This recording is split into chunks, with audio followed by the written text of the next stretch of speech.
ئەحمەد شەڕەح دەبێتە ڕابەری شۆڕشی سووریا هاوشێوەی خامنەیی؟ ئاماژە سەرەتاییەکان لەسەر ئایندەی ئەو فەرماندە سەربازیە چی دەڵێن؟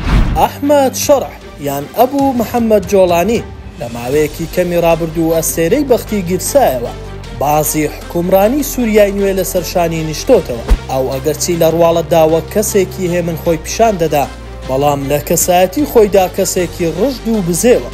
دوای ڕوخانی ڕژێمیە سەد و هەڵاتنی، ئەگەرچی ئەو هیچ پۆسێکی دەوڵەتی نییە، حکوومەتێکی کاتیشکار و بارەکان بەڕێوە دەبات، بەڵام هەژمونێکی تەواوی بەسەر دەوڵەتدا هەیە. هەموو شاندەبیانیەکان لەجێی ئەوەی لەگەڵ سەرۆک وەزیرانی کاتیدا بنیشن، ڕاستەوخۆ لەگەڵ ئەحمەد شەڕەحدا دەنیشن.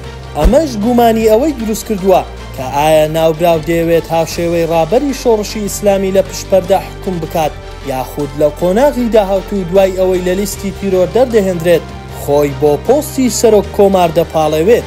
ئێستا زۆرینەی وڵاتان مەرجی ئەوەیان لەسەر ناوبراو هەیە کە دەبێت لە سووریای نوێ مافی مرۆڤ و ئازادی ڕادەربڕین و مافی کەمینەکان پارێزراو بێت بۆ ئەوەی دانی پێدا بنێ.